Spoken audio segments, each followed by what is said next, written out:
Hello and welcome to Ballon TV with Bo and Mido, and today we're going to be reviewing the FIFA World Cup 2018 in Russia.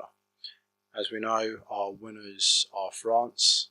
So, Mido, what do you think of France winning the World Cup? To be honest with you, a lot of people had them down as favourites before the tournament.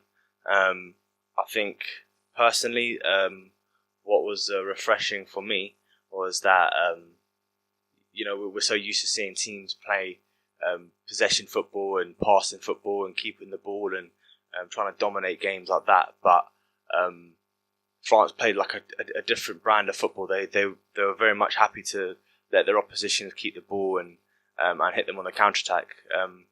Obviously, they had the pace to do that, but it's interesting to see how Didier Deschamps has kind of come out and implemented his own style, despite all the critics that he had, and he got the job done. To be honest with you, so hats off to France. They had a great tournament.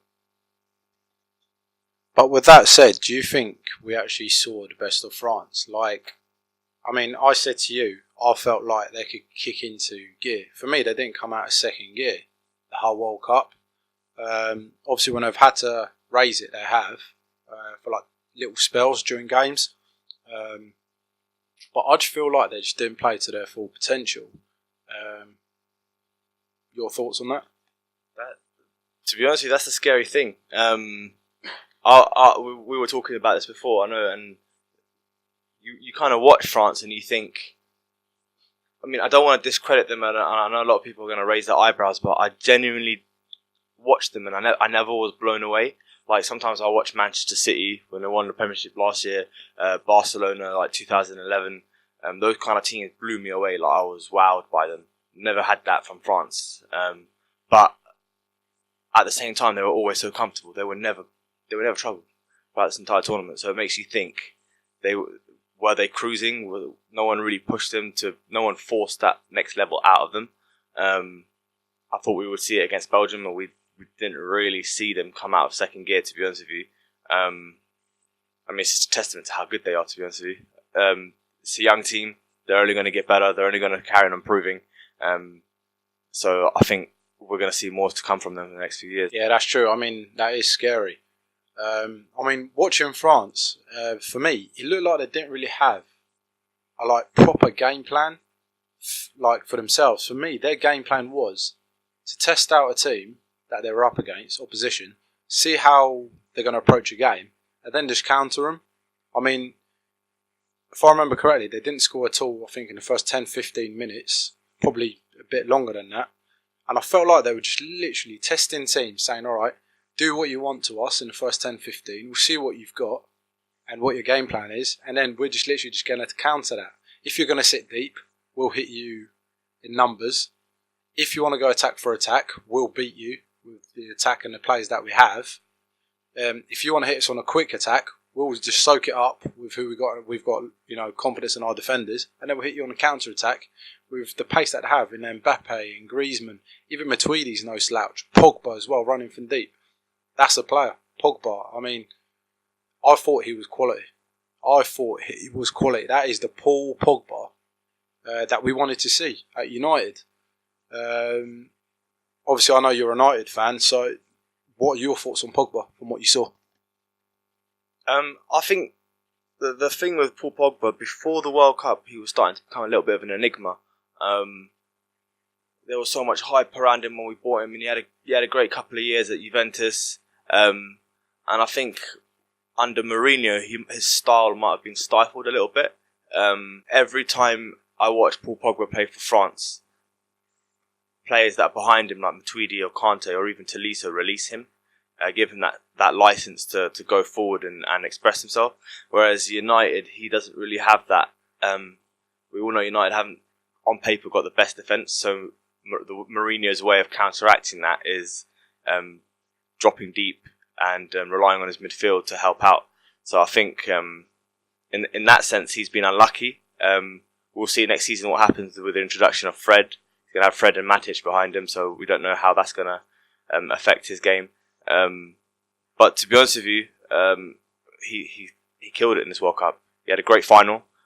Even though he had a good tournament, I still think in some games there were bouts of where he kind of just went missing, and he has that a lot in his game. But I think he's finally shown the world since his move to United why United broke the world record at the time for him. And I think if he can continue to play like that, and if managers can recognise that they need to get the best out of him by having certain players around him, then yeah, we'll see more to come from him. Going back to that final that we saw between France and Croatia, obviously the big talking point was the VAR decision for the second penalty for France. I mean, I'll stand by it. I said it when I saw it. No way is that a penalty.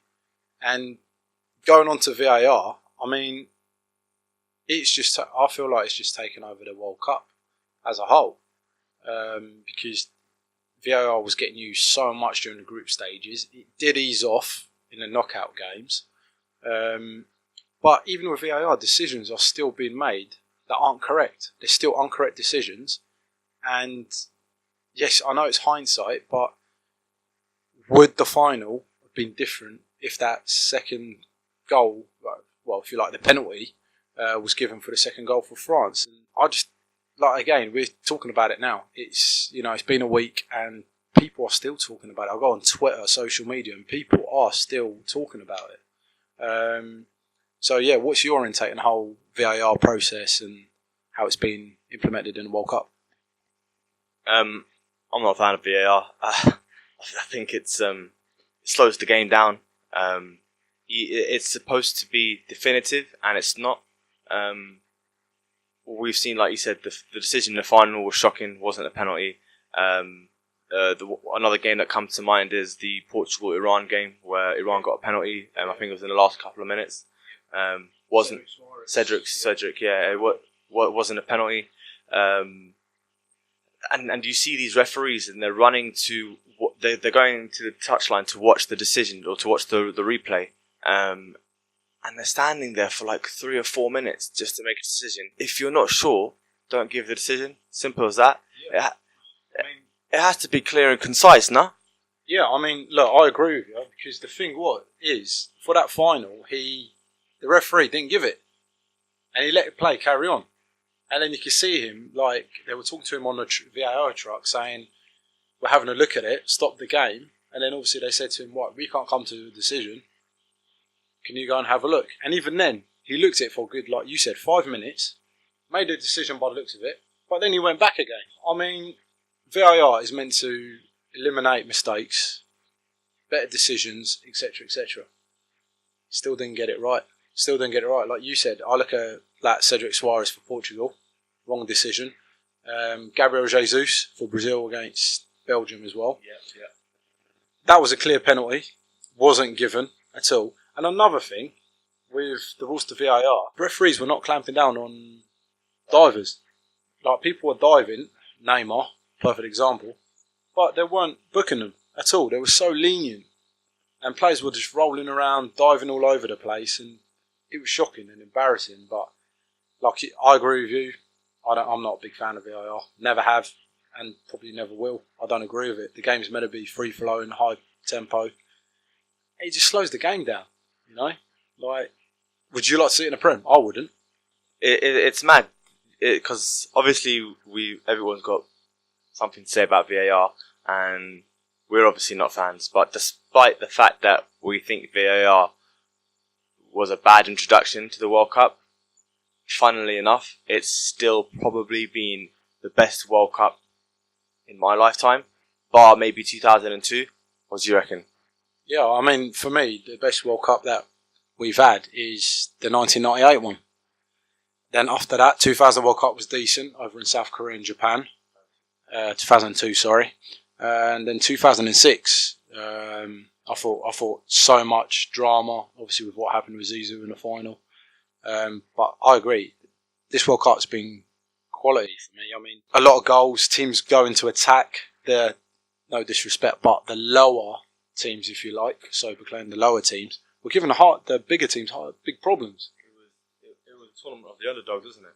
Well, it was, and you know, that's what we want to see. That's what we want to see. Me, for one, I was a bit worried at the start of the World Cup with obviously the issues that happened in the Euros in France a couple of years back.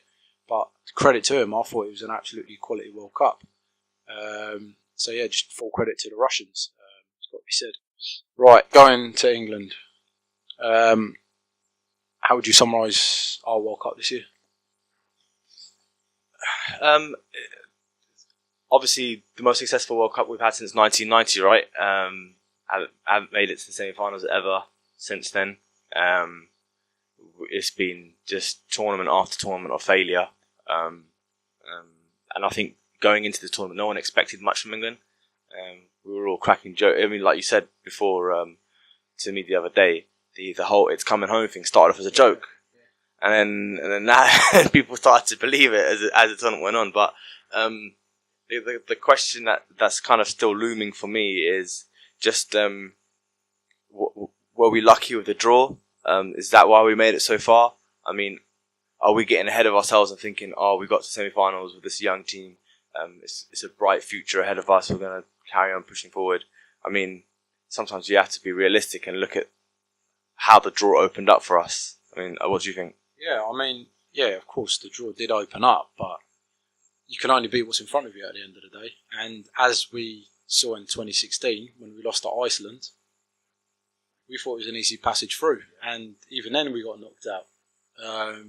So I thought we could only beat what's in front of us. And the thing that I was mostly impressed with, we didn't have to play beautiful football in a beautiful game. I mean, the Colombians obviously knew they couldn't beat us positional-wise, player for player, so they had to change their tactics and rough us up a bit. And that was the test. Winning on penalties. When do we win on penalties? Let's be honest. We don't win on penalties, but we overcome that as well. So, and a young team, again, like you said, and I think that's quality for the future. It looks good. The only negative I've personally got from watching us at the World Cup is we don't seem to have a plan B. There is no plan B.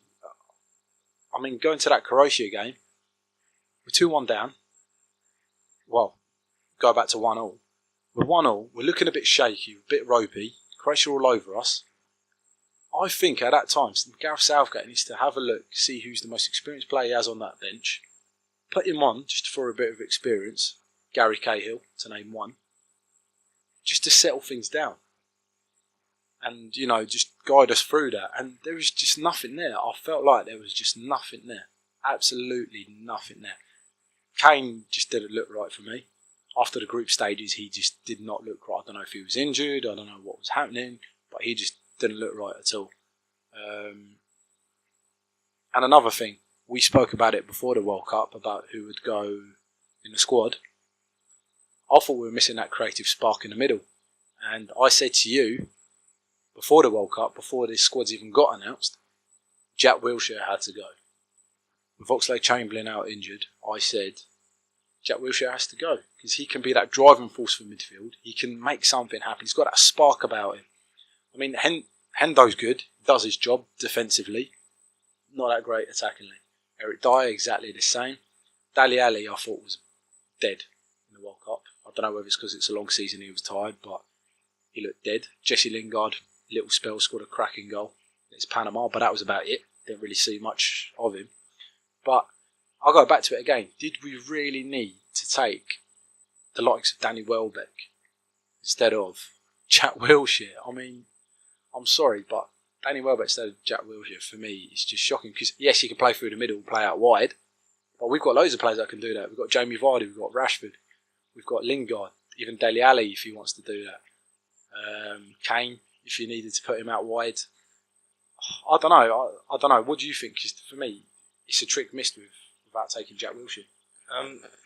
The thing that when I look at the selection of the England team, especially in the midfield, Southgate made safe bets, safe choices. You always know what you're going to get with Jesse Lingard. You're not going to drop Dele Alli. And then obviously the two wing backs were reliable. I just feel like I agree with you. I just feel like we were lacking a spark. You watched Brazil and they they had that key like Coutinho with the killer pass, putting the balls through. You look at Belgium, they had De Bruyne and Hazard, and you look at France and they had players like Paul Pogba unlocking the defences for them. Just a bit of flair, really, isn't it? It's just a bit of flair, isn't it? I mean, it's all you need. It's what was missing, in my opinion. A lot of the time we were watching England build up possession, passing from side to side, doing the right thing, I suppose. But once they got to the opposition's penalty area, they become unstuck, and they kind of ran out of ideas. And I feel like I know a lot of people have criticism for Jack Wilshere, but he's the type of player that in that position, particularly with the way that England were playing, I think that would have suited him, and he would have been able to come in, and even if it was to come off the bench, he would have been able to come in and just ignited the team with a little bit of extra spark and a bit of extra creativity, and just giving England something else, something different going forward. Yeah, I agree with that. Completely agree. And another thing, do you reckon going to Gareth Southgate, absolutely brilliant, stellar job he's done.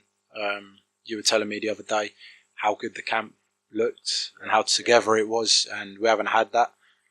But the other criticism I have for Gareth Southgate is he just doesn't seem to have a plan B or C tactically. I mean, risk changing a formation. We're 2-1 down. You've got nothing to lose. Change your formation. There's nothing wrong with that. What have you got to lose? Just change it. But he persisted with that formation, and with how it was, I just think he needs a plan B or C. And against Croatia, against the bigger teams, it's come about. Look at Belgium. Done us over twice. Then Croatia, even though I didn't think Croatia were that great, we should have had that semi-final dead and buried by half time. Do you think that the England team as it is right now has the experience to be able to adapt to a change of tactics midway through a game? I think they should do. With their domestic clubs, I think they should. Let's be honest. I don't think they'll be playing tactically for their clubs like one tactic throughout the whole season. It will be different. If you're behind, how can we change it tactically? Yeah. If we're in front, how do we do it tactically? If we're under pressure, how do we... They're professionals. They should be adjusting. On that football pitch, I'm sure tactically they must have gone through 3 or 4 scenarios. They have to, because you never know what's going to happen in a game. So I would have thought they would have had to. But for me, Gareth Southgate got exposed in that Croatia game. He really did get exposed. So I think he just needs to have a look at himself just to see what he can do different maybe next time in different situations. But I think overall it was a good World Cup for us. Future looks good, young players, togetherness like you said. So he's brought a new brand of football, which is excellent, what we like to see, exciting football. How would you rate England's World Cup basically? Out of 10? I would say 7 or 8 out of 10. Really? Yeah. I mean, I think we got to semi-finals, man. You got credit where credit is due. It was a good World Cup, regardless of who we played and regardless of what happened in the last game. I mean, no one. I didn't expect us to get past the quarterfinals. I would have been chuffed just to get to the quarterfinals, to be honest with you. But I mean, to be honest with you, right now I look at like the landscape in English football, and with all the success that we're seeing in the younger teams. Obviously, the under-17s won the World Cup. Some wicked players like Brewster from Liverpool, Angel Gomez from United. What's his name? The Man City lad. Oh, Phil Foden. Phil Foden, quality player. So all of these players are going to start coming through. I know that the under-21s, I think, won the Toulon. Yes, yeah, they won the Toulon as well. Yeah, looking great. I mean, yeah, I agree. It's looking good. And the good thing about it is, I think, again, domestically, they're getting given the chances to play. Like your Lewis Cook down at Bournemouth, I thought he had a cracking season as well. Yes, he's probably not ready for that step up, but I thought he had a cracking season. He's still young, and yeah, like we said, Phil Foden and all the other boys. Trent, he went as well. Yeah, he got some minutes under his belt just to be an edge to get the experience. Yeah, I agree. I think we look good. I would rate us about an 8.5. I think I will rate us at an 8.5 purely because we went to a semi-final, which, let's be honest, before the World Cup we would not have put ourselves getting to a semi-final. Pardon? Think of dreams. Exactly, it was a thing of dreams, and we got there. Yes, it ended disappointingly, but I think we should be proud at the end of the day. So we got further than most of the big teams that are in there. So again, I think I think it was good overall. Now moving on away from England, I know your specialty is North African football. I was disappointed. I'll be honest with you, I was really disappointed with those North African teams. There was so much hype around them before the World Cup even started. Egypt, second golden era. Morocco's golden era. Tunisia's golden era. They were poor. I'll be honest with you, they were poor. Like, I just couldn't believe what I was seeing. They were just so poor. I mean, okay, yes, Tunisia looked good against England, but then got found out against Belgium. Panama struggled to win 2-1. Morocco, unlucky against Iran, but they still just didn't offer enough. For me, they just didn't offer enough. Egypt, Mo Salah obviously come back from that injury, struggled, but again, on paper, they had a good team.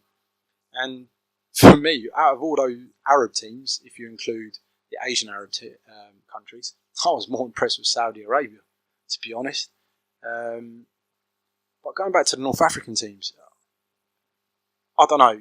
I mean, you've followed them. What's your intake on all of it? It's disappointing, just like you said. To be honest with you, I expected a lot more from Morocco out of all of the North African teams. I thought that the Mo Salah injury going into the tournament was going to rock the Egyptians' confidence, and you could tell it did kind of throw them off. They put up a good fight against Uruguay in that first game. They got unlucky with a last-minute goal. But yeah, I don't know what it is. With Arab football, with North African football, there seems to be a recurring theme where there's always great players that come out from that region. We see, especially recently, Riyad Mahrez and Mo Salah, both Arab players from Egypt and Algeria, both won PFA Player of the Year, had great seasons at Leicester and Liverpool. But we never see the African or the North African or Arab teams actually play well together in these tournaments. Put aside the Asia Cup or put aside the African nations, they never seem to play well in the World Cup. They never get. I don't even know what the record is in terms of the furthest the teams progressed into the knockout stages from an Arab team. I don't think it's much. I think it might be Tunisia actually. Well, thinking about it, I know Tunisia were the first team to win our World Cup. Did Morocco win in 1998 with the Hadji brothers? They didn't get through. But they didn't get through, did they? They lost one, drew one, and won one. Yeah. Look. Norway, Brazil, Scotland. Oh yeah, of course they were. Yeah. But yeah, I just don't. For me, I think it's arrogance of the players.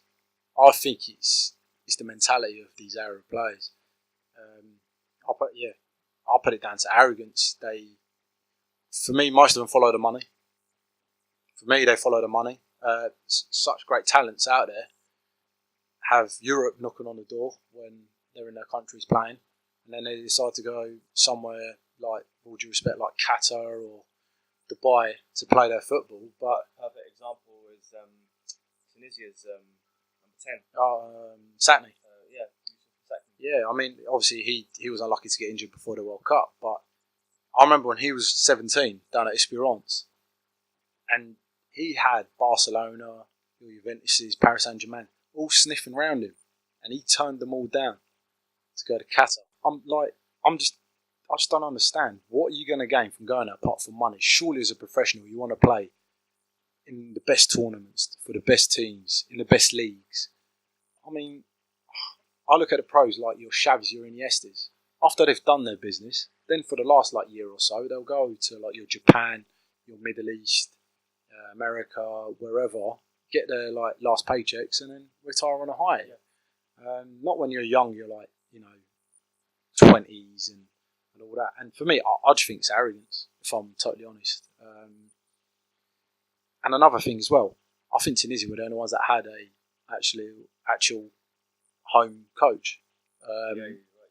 I mean, Hector Cooper, obviously for Egypt, René Rivard for Morocco, who we were joking about the other day, actually got sacked at Oxford United. Yeah, no. I mean, that's another thing.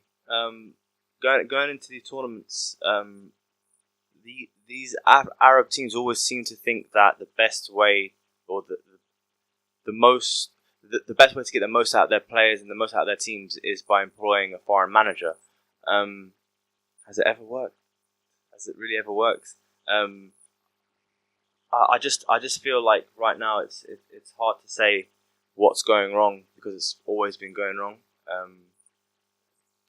There's obviously talent coming through these countries. We're seeing these great players come into the Premier League, and especially in the League On or the Dutch league. You always see like Algerians and Moroccans coming through those leagues and Tunisians. But when it comes to actually playing collectively as a team, I mean, you look at the Moroccans on paper. I think, do they even have a single player that's not playing in Europe in that starting lineup? Apart from the goalkeeper, I think the rest of them were playing either in Europe or another big leagues, if you like. So, I mean, it just goes to show that something. I know, obviously, even though I'm not expecting them to go away and win the tournaments, but you want to see them push through to the knockout stages. I mean, you see, like Ghana getting through to the quarterfinals of a World Cup. Senegal 2002. Yeah, exactly. So, I mean, we're yet to see that happen to an Arab team. So, I mean, I guess only time will tell. Yeah, agreed. We'll have to obviously see what happens. Moving continents, the American teams. We'll put South and North America together. South American-wise, disappointed, if I'm totally honest. I'm being probably quite critical, but I was disappointed.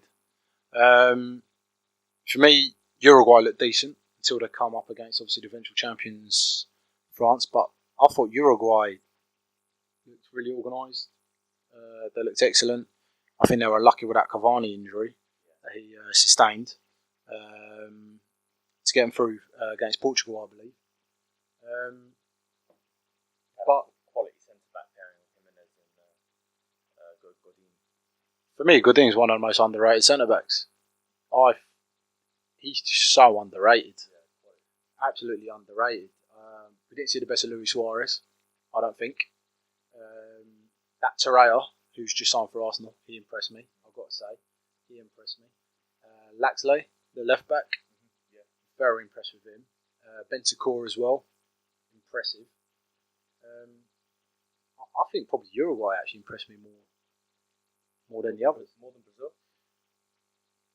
For the squads they had, yeah, I think Brazil really underachieved.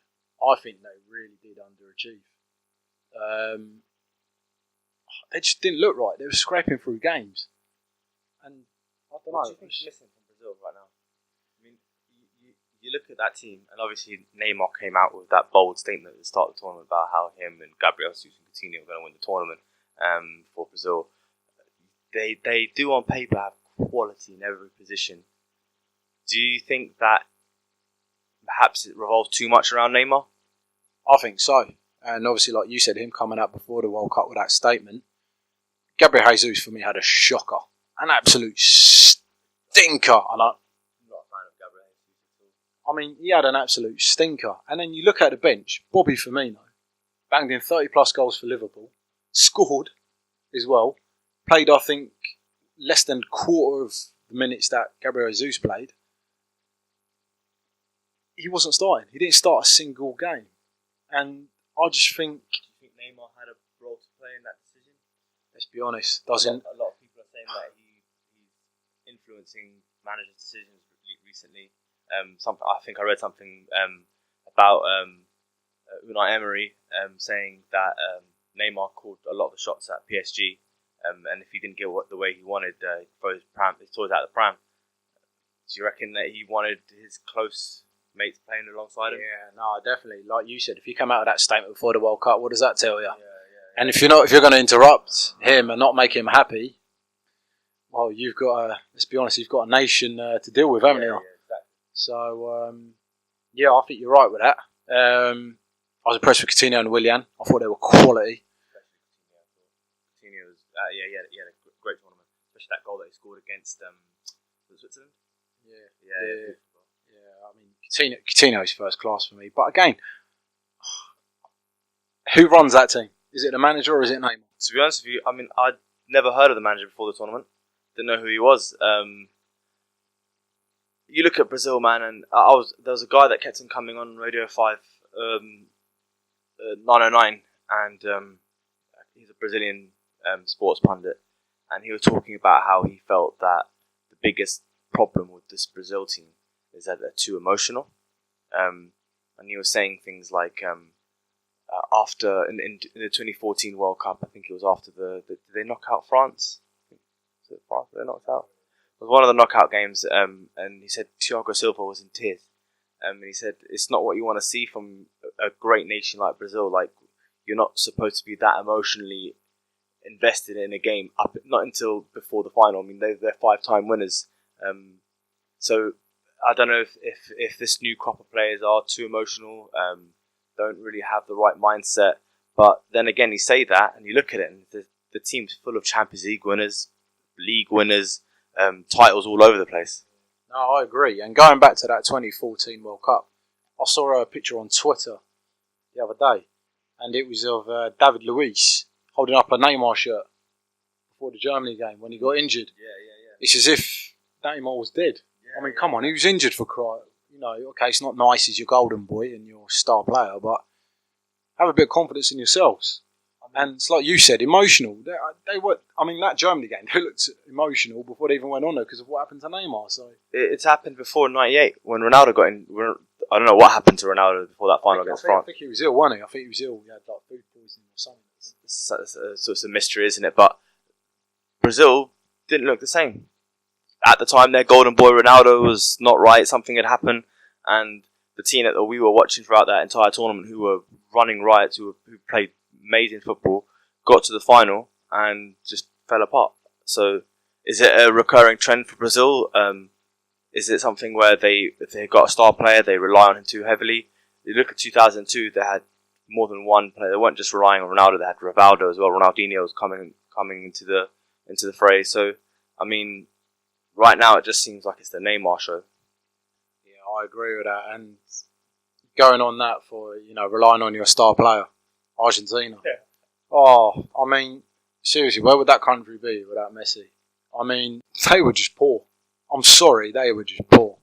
The manager, don't even get me started on him. What he's doing with that squad was criminal. Absolutely criminal. And for me, he should not be allowed anywhere near a team. I mean, you take someone like a Dybala. You don't play at all. You don't play him. You've got no spark. You've got no creativity. You've got nothing. You're relying heavily on Messi. He's going to get outnumbered in the game. You need someone else. You've got that spot. Yes, people might say, yes, Di Maria, done this, done that. I was impressed with Pavon. But then you look at the Aguero situation. I mean, you put him on the bench. Obviously, he shouldn't have come out and said what he said. He should have been behind closed doors. But you know how it is. Let's be honest, he wasn't exactly lying, was he? Frustration's brewing over. Can't blame him, to be honest with you. Yeah, I mean, I don't blame him. And then I look at this. This, for me, summed up Argentina. As much as he can still knock in the goals, Higuain, how can you drop Mauro Icardi for Higuain? I think that's criminal. You look at the Argentina, Mauro Icardi, massive player to be leaving out. And the funny thing is, before the tournament, we weren't thinking, oh, big mistake, Argentina. We were thinking, my God, this team is so deep in attack that they can afford to leave out a player like Mauro Icardi. I honestly look at that team, and a lot of people say that they're defensively shocking. Yeah, I agree, but they had world beaters in so many different positions. Especially, you look at it. You had Aguero, Higuain, Di Maria, Banega, Messi. Even the defenders like Mascherano and Otamendi. They're part of league-winning teams. Mascherano's won the Champions League. It just makes you think that the blame has to lie on the manager's shoulders. He just wasn't able to. Dybala, again, like you said, left on the bench, barely had a role to play in the whole tournament. That team had, on paper, the quality to make it all the way and push France, and the manager ruined it for me. Yeah, I totally agree. And the scariest thing about it is, I think this is the decline of one of the giants of the game. Don't be surprised to hear Messi within the next year or so announce his second retirement. Like you said, I'll go back to the manager. But then, wouldn't you say at that moment, a certain gentleman in the stands, with his antics, yes, we're talking about young Diego Maradona, just someone like that to give you a lift. I mean, for me, that's the only thing I'm going to remember Argentina by, is Maradona. I mean, that game, I can't remember who it was against. He was asleep. They showed him, he was asleep. He summed up Argentina, he was asleep. I think it was against Nigeria. Next thing you know, he's woken up and he's dancing with some Nigerian bird. And then you see the raw passion, look like he was absolutely possessed, celebrating. And I just think someone like that would have just given him something different, like a more of a kick. Like some extra motivation, if you like. And you know what he's like, let's be honest, he don't give a damn about anyone or anything. You know, he was there as an ambassador, wasn't he, by FIFA. So I don't think he actually cared. But someone like a Maradona, I think he could have at least, like I said, given him the motivation to maybe help kick on or just give the players an extra lift. Because for me, I think Messi's body language summed it up for me. He wasn't vocal like he normally is for Barca, and it just seemed like nothing's going to happen, which is a shame because you don't want one of the world's best players to be like that. And then you look at Ronaldo with a raw passion for Portugal, you know, shouting and barking, you know, say what you want about the guy, but again, you know, you got to, I don't know, I fear for Argentina. I really do. I don't know how you feel about them, but I honestly, as a whole, I fear for them, and I think this is one of the giants that's going to disappear from the world football for quite a number of years. I mean, I look at the Argentina situation, and I mean, I don't know if Maradona is the right person. He had them in 2006, didn't he? But I look and I think at the moment it's unlikely that will happen. But someone like Diego Simeone, if he went and took over the team, yeah, he's defensive minded. Yeah, he plays like an Italian brand of football, and obviously it's not going to be a lot of fans in Argentina probably aren't going to take to it. But end of the day, is it possible to play a defensive brand of football with those kind of players? I mean, he just needs to sort out that defence and then let the attacking players do the rest. But that's the thing. Like you said, you've got quality in that attack anyway. So do you actually have to worry about the attack? Surely the attack will just deal with itself, really. I mean, if you're an attacker and you've got that defence, the way it was defending, I wouldn't feel confident. I feel that it will add more pressure on me. I mean, look at Jose Mourinho, notorious defensive manager. Went to Real Madrid, had an abundance of quality players going forward. Madrid weren't playing a defensive style of football. I mean, yeah, he kept it neat and tidy at the back. But when you've got players like at the time Di Maria, Benzema, Ronaldo, Ozil, all pushing forward, it's hard to kind of stifle players like that when there's so many of them, especially. And Argentina have so many great players going forward. They just need organisation at the back, and someone like Diego Simeone can come in and put that together. But the thing is he willing to leave club football at this stage? I mean, I don't know. I don't think he will, especially with the success that he's got down at Atletico Madrid. But coming off Argentina, we can't forget Peru. I was very impressed with Peru, with their fans, with everything that they brought to the World Cup. We've got to remember they qualified ahead of Chile, so they're no slouches. So they deserve to be there. Mexico battered Germany. They were quality. They in that game, especially against Germany, they were playing a beautiful brand of football. I mean, it was a shame not to see them go further, but they really impressed me in that game. Yeah, I've got to agree with that. I thought they were absolutely quality. But yeah, I mean, we'll wait and see what happens with the American teams. Like I said, hopefully I am wrong about Argentina, because you don't want giants of the game to be like that, but time will tell. Moving away from there, we'll go into Asian football really quickly. Obviously, that's including Australia. I was very impressed with the Australians against France, I have to say, in the groups. They did impress me. But the two that impressed me the most were Japan and South Korea. Japan's brand of football I thought they were just unlucky against Belgium, if I'm honest with you. I thought they were just so unlucky. And South Korea, to do what they did to Germany, summed up Germany really, didn't it? You know what? It's funny you mentioned Japan. I was so gutted I missed the Japan Belgium game. Did you not see it? No. I saw a few goals only because I was playing football at Fullbrook Sports Centre and I was watching it on the big screen just before I went in. But before the game, my sister was asking me, "You going to stay and watch the game?" I was like, "Nah." Out of all the knockout games, all the first round knockout games, this is the most boring one. So I'm going to give this one a miss. What a mistake! What a mistake! Mate, it turned out to be the best game out of all of them. I was so gutted I missed it. They were impressive with their brand of football and the football they were playing. They were just impressive. I mean, let's not forget they beat Colombia as well in the groups. They were impressive. South Korea as well, impressive. So I was impressed with the Asian teams, and obviously you can include Saudi Arabia in that. I wonder what's going to happen to Son as well now. With apparently he has to. I read something about how he has to do military service. Yeah, I don't think he has. I think he had the choice of doing military service or going with South Korea to the Asian Games. And I saw it the other day.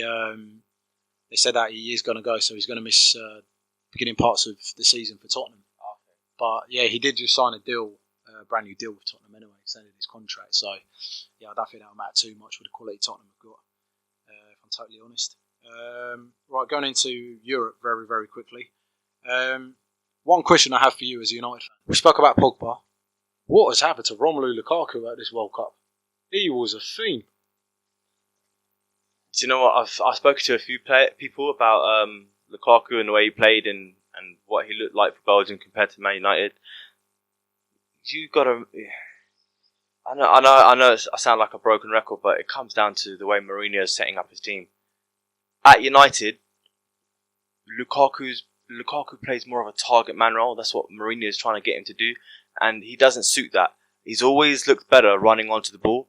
He's always looked better going in behind defenders, latching onto through balls. That's just always been his best attribute, and for Belgium, that's the way they were playing their football.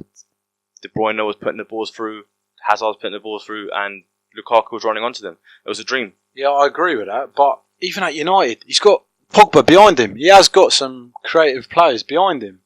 This is what I just didn't really understand. Is it the manager? Is it Martinez giving him that license to do what he does? I mean, let's be honest. As much as he's a big lad, he loves to run with the ball in behind defenders. I don't think he's a target man. Your target man's like a Fellaini. He's a target man. But I just looked at Lukaku and he just looked like the Lukaku from Everton. Lukaku can't hold the ball up. He cannot.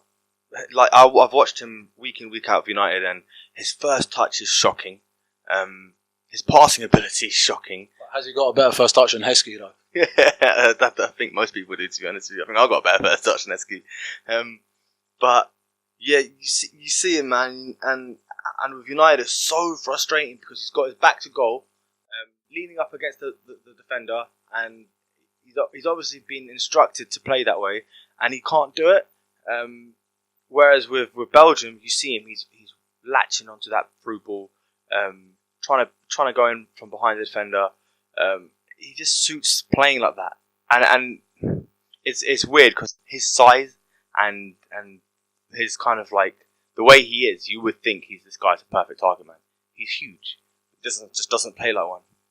I agree, but then I look at that. Yes, we've talked about him having a good World Cup. Another striker, he's a world champion now. I think I saw some stupid stat. He didn't have a single shot on target. Olivier Giroud, but Giroud offers something different with the style and the play that they have with Griezmann. He gives them something different to France. But then I look at that and think, if you swap those two round, I think Lukaku would have been in double figures for goals. Personally, I do. I mean, Giroud, let's be honest. Technically, sound. but to not have a single shot on target. I'm not going to lie, I know you're not a fan, and I'm going to mention a name, but one player that I reckon was watching that World Cup and looking at those stats probably thinks, oh my God, I would have at least been able to do better than that, is Karim Benzema. Oh, nah, not Karim. Come on, man. He's honestly, look, I know that especially last season he had a poor season. Surely Lacazette. Come on. Nah, man. I honestly, look, Giroud was playing. He was clearly there. Karius wasn't playing. How is he going to score? Karius is not going to pass him the ball, is he? But look. Giroud was obviously in the team because he brings something different. There's so much pace in that team. Giroud slows it down. He kind of gives the strikers another option. And I think the way Benzema was being used at Madrid last season, he was doing the same thing for Ronaldo. He assisted Ronaldo so many times last season. Personally, Benzema's a better player for me than Giroud. Scores more goals, bit better, bigger threat, more pace, more versatile. I feel bad for the guy. I feel like he's probably watching at home thinking I could have brought so much more. Yeah, he probably could. Just sticking with that French team. Shall we talk about one of your favourites? You were telling me the other day one of your favourite moments. Benjamin Mendy. Played 7 games this year. Mate, he's won the Premier League title. He's won the League Cup. And now he's won a World Cup. And he's only played 7 games. His celebrations... Do you know what's funny? The funny thing is, Kante was celebrating like he was the one that had only played 7 times. Like, I know it's funny to say, but part of you would be a little bit reserved because you're thinking, I've only played 7 games this season. Like, why am I really going to celebrate by skidding across the floor? Like, fair enough, I'm part of the squad, but he went in. I agree. He's going in doing that. But the funniest thing, okay, sliding with a World Cup in your hand. You've got a World Cup in your hand, you're sliding. You don't smash into an advertising board. You know what I mean? That guy, I'm sorry, even his social media has just cracked me up this whole year. And, you know, with all credit, he is a good player. He's struggled with injuries this year, but he was just brilliant. And you know what? Fair play to him. He can turn around and say, look, I've won a World Cup, I've won a Premier League, and I've won a League Cup. So I think I saw something the other day. He's the most... He's a right back, right? Left back. I think he's the most expensive left back in the world. Yeah, he is. Yeah. But yeah, I mean, and you look at Kante, and my man was... Like, he seemed like he was shy to like celebrate with the players. He's just testament to the kind of player he is. But yeah, no, that's true. He's just so humble, isn't he? He's so humble. And I've read as well that apparently he was too shy to even have a picture with the World Cup or say anything. And apparently Steven Nzonzi went and got the World Cup for him so he can have a picture. And do you know what? Apart from how much of an absolutely humble and quality person he is, he's like having 2 midfielders across your team, innit? He's, again, going back to that Pogba thing, he gave Pogba the licence for me. And he just gives you that balance. He breaks up play well, he can get things moving. I just think he's just so underrated. I think he really is underrated. Not the season gone, but the season before, I think he was PFA Player of the Year. Is that right? Yeah, he was, yeah, with Chelsea when they won the league with Conte the first time. You mean, you look at him with... even with Leicester City, so much praise was heaped on Mahrez and Vardy, but Kante, my God, he was the reason why those players had so much license going forward. Quality player. I'd be surprised if Chelsea hold on to him for much longer, to be honest. Yeah, we'll have to wait and see. I'm sure we'll talk about it in our next podcast. Right, really quickly, moving over to team of the tournament. It's been difficult, but I want your team of the tournament. Obviously, I'll give you a team of the tournament for me. Just who's impressed you in your team? So I would go for Pickford in goal. What, ahead of Courtois? I just thought Pickford had more outstanding performances, to be honest with you, especially that one against Colombia, the saves that he made.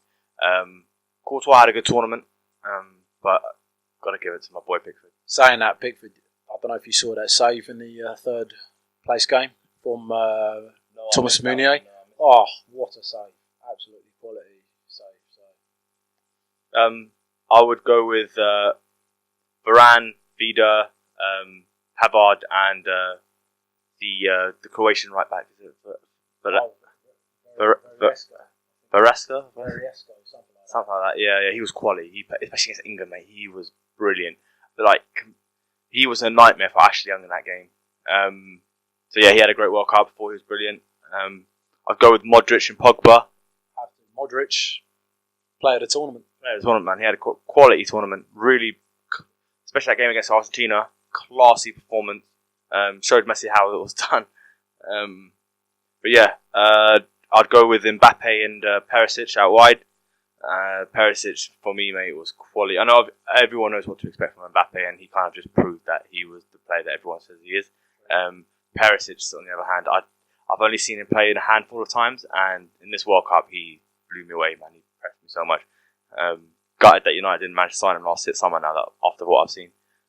You never know, there's still 2 and a bit weeks of the transfer window left, so you never know.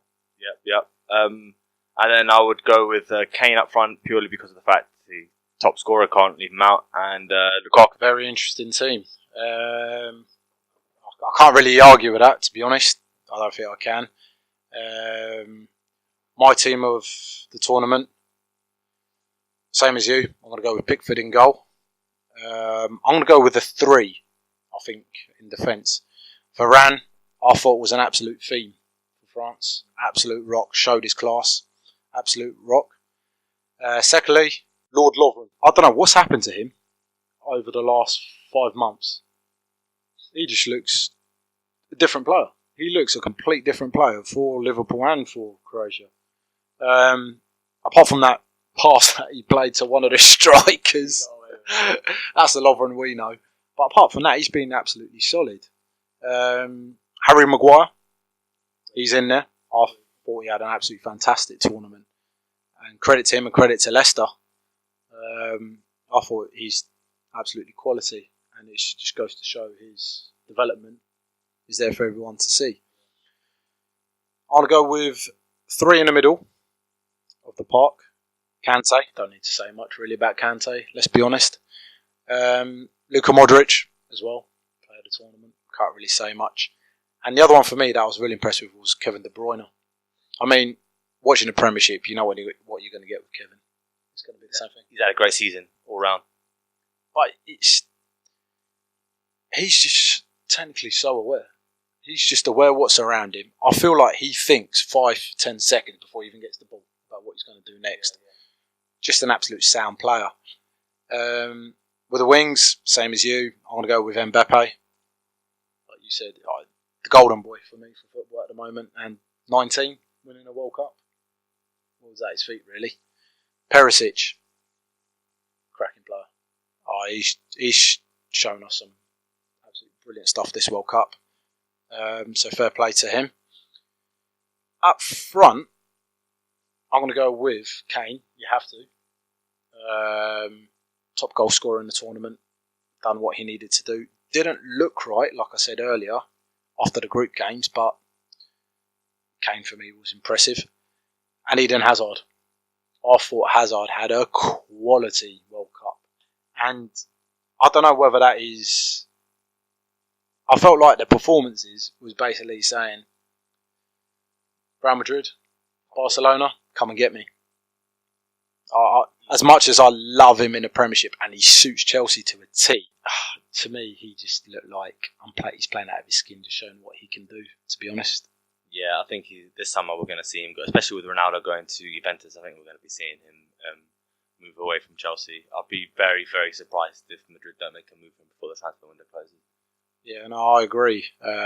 Obviously, we'll have another talk about that at a later date. Players who did impress you but haven't made your team.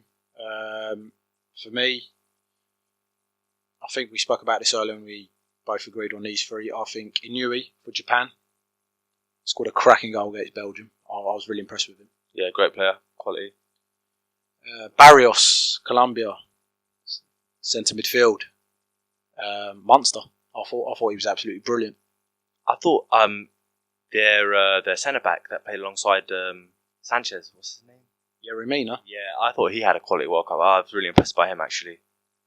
Yeah, and he hasn't played much club football either at Barcelona. Didn't realise he was at Barcelona before until you told me recently. Yeah, no, he is at Barcelona, but he hasn't played much. But you can see why they've brought him. He's young, he's tall. So whether they've brought him in to obviously learn from PK, potentially looking ahead, and Diego Godin. Not many people spoke about Diego Godin, but again, for me, Diego Godin was a monster. Agreed. I mean, I've always been a fan of Diego Godin. Like you said earlier, I think he's one of the most underrated centre backs on the planet. Him and Jimenez always seem to work well together. But yeah, I mean, it's probably a shame that he hasn't had more silverware under his belt with Atletico Madrid. But yeah, I guess we'll have to see how things go for him. Indeed, we will. A quick summary: successful World Cup as a whole. Yeah, definitely. I think my memory only stretches back as far as '98, and I think it's definitely probably alongside '98 and probably 2002, the best World Cup I've seen. The final was really good as well. I mean, all round, bar the fact that VAR was a bit of a spoiler, thought it was a great World Cup. Speaking of VAR, just quickly, just got a quick stat, just to emphasise this. There has been 26 penalties throughout the whole World Cup. That is a record. 21 were given in the group stages.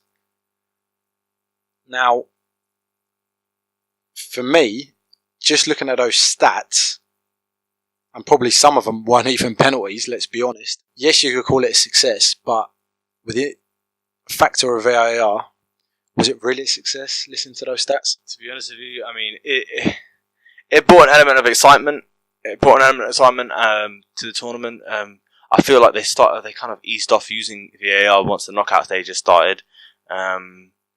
But, I mean, I still think it was a great tournament. I think it was still, despite the controversy, I think we're so used to having a different type of controversy in football, and VAR just kind of brought something different. So, I mean, I don't want to knock it too much, but, I mean, I'm not a fan.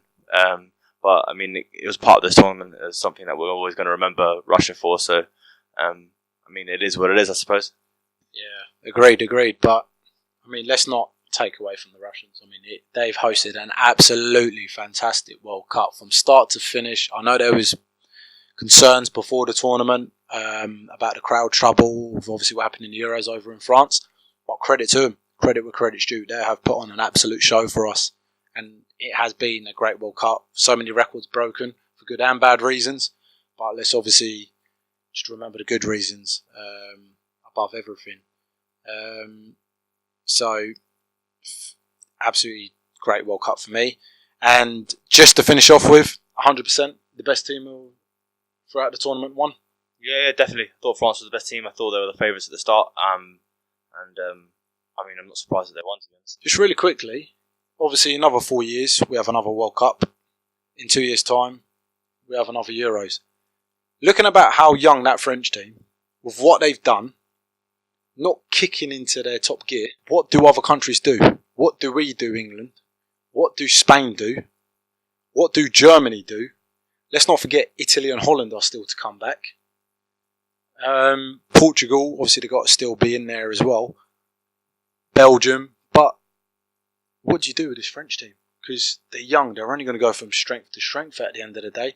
And like you said, look at the players that they dropped. So, what are you going to do for the next Euros and World Cups?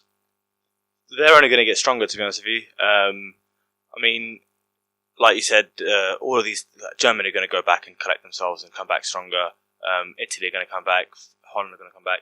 So, I mean, it's with England. I like I said earlier, I think the future's bright. We've got a lot of talent coming through. I mean, I think we can only do our best to kind of hone those players and give them the best opportunity that they have with their at club level, and start filtering them through into the national team. So, I mean, I don't think we should be worrying too much about what other countries are doing. France, Germany, Italy, Brazil, Argentina, they're always going to be strong no matter what. I think that's one thing that we've always had a problem with, is we always think about what other countries are doing. Right now, you got to be honest, it's looking promising for England. We've won a handful of tournaments through youth level. All of these players are going to start filtering through. Great bunch of young lads right now that took us to the semis. Say what you want to say about the route there, still got to the semis. So, I mean, it's looking better than it's ever has been, to be honest with you, for England. So, I mean, I'm not trying to think too much about what the others are doing. No, that's fair enough. Got to put it on the spot very quickly before we finish. Call it now. The next World Cup winners in 2022. It's a tough one. England. Is it really coming home? Is it finally going to come home? It's got to come home, man. It's ready to come home. As much as I'd love that, I've got to stick to my tournament team. That I've always had. And that's France. I've got to stick with them. The world champions, I've got to stick with them. But obviously, let's not forget about the sleeping giants that were at the World Cup and the ones that didn't make it to the World Cup. So, thank you very much for joining us. That was our review of the World Cup. A great success it was, and looking forward to the next World Cup. Please join us again for transfer news before the season starts, with all the latest news going around and our thoughts on the season coming up for 2018-2019. Thank you.